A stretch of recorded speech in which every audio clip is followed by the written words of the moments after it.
lélẹ̀ o. Ẹ má dalẹ̀ ẹ jẹ́. Owó ti ń tà. Ẹ wo ID card àti ẹ̀. Ẹ dákẹ́ bá mi ṣe dáadáa. Kí ló kàn tó wà? Ẹ bá ń ka lóko tó wà mẹ́ta ni. Driving access ni. Kí lórúkọ ẹ̀?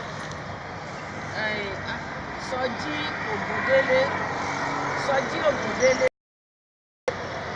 State of Ogun. Ọmọ Ògùn ni wọ́n. Ọmọ Ògùn ni State of Ogun. Abẹ́òkúta, Ìbàdàn. Ẹ mú wa dá. Àgbókojọ́ Ìbàdàn. Ẹ yóò sí ká lọ ní ìgbà tiẹ̀. Àìrí dáadáa ni. Sọjí Ògúndélé lórúkọ wọn. Ọmọ Ìbàdàn ni wọ́n o.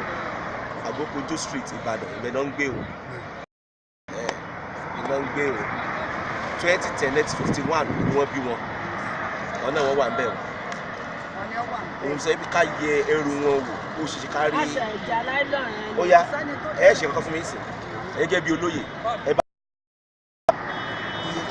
tó wà ń bẹ̀ ẹ̀yin ó jẹ́ gẹ́gẹ́ bí olóyè mi sí wọn bọ́ ṣe ń kà yẹn. Ẹ bá mi kà.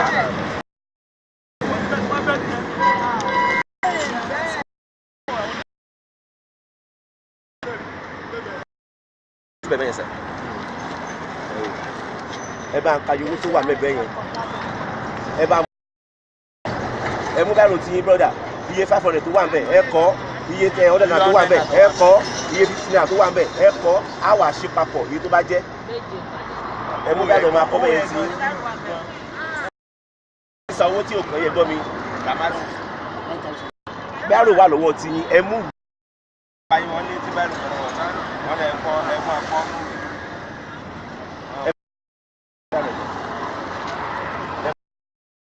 Ẹ mú bẹ́rù wá. 500 mi kì í. 1000. Ẹ bẹ́ẹ̀ kọ́ 1000 mẹ́yàn 500 bí yìí bá jẹ́.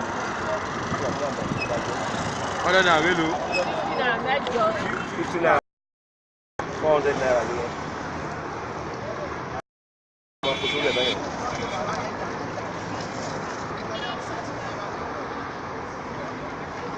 Ọ̀dọ̀ náà mélòó? 50 naira sì kò sí ní o.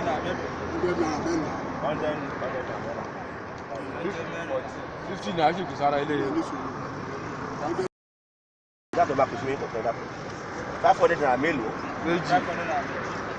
Ok. 500 naira. Ẹgbàá 500 méjì mọ́. Ẹgbàá 500 méjì mọ́. Ẹ̀rọ 50 naira Mẹ́wàá.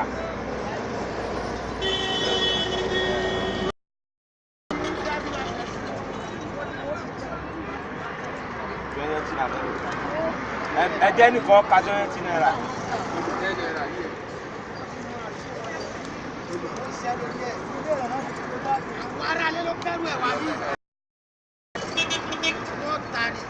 Àwọn ará ní olé ní wọ́n fẹ́ kó gbé mẹ́rin lé ní.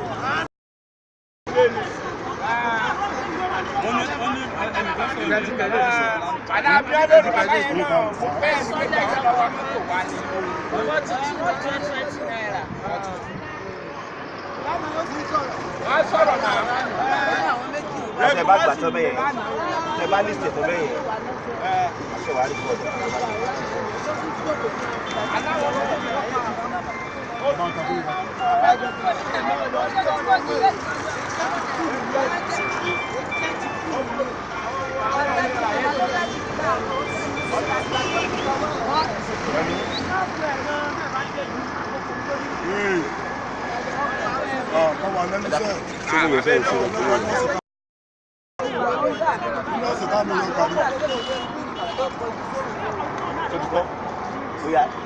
Ó wà lẹ́nu iṣẹ́ o, bó ń ṣiṣẹ́ Ó yá ẹ bá mi ṣí kọ̀ọ̀kan.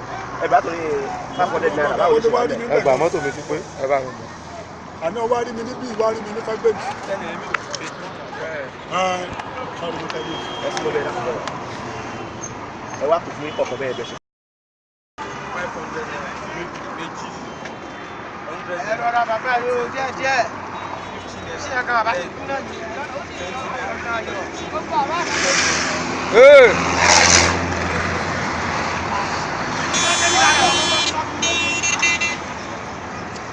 Yàtọ̀ wá já ìyálẹ̀ tẹ̀mítẹ̀mí.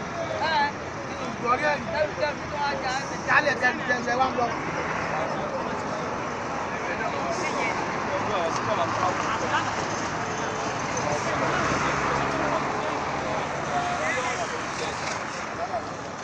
Mo wà rí.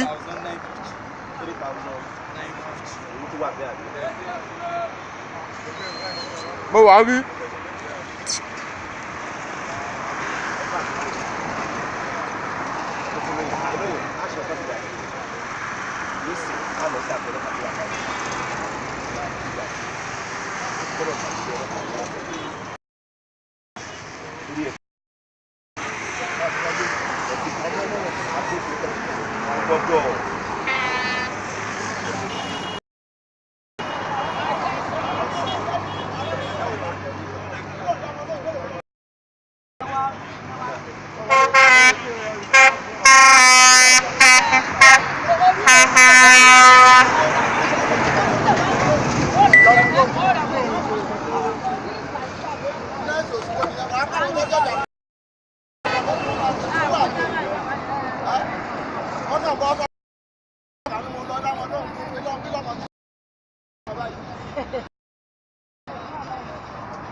Kìbí ká jìbà lẹ́wà. Ó ní ọlọ́kadà làwà gáràjì. Láàrín ọgbà táwọn èèyàn jọ ti ní ó ní àwọn kejì ń bọ̀. Ló wá lọ wọ́pọ̀ wá sí. Wọ́n ti rán lánàá. Àwọn oníṣẹ́ wọn ti jáde. Wọ́n ti rán wọ́pọ̀ wá sí.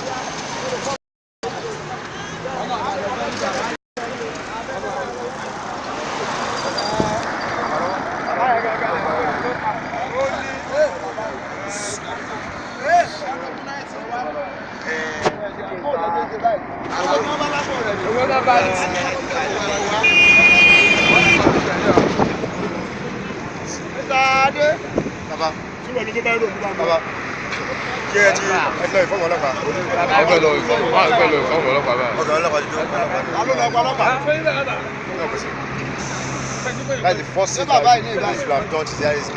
And they will pay you. You have to know like it takes time. Value.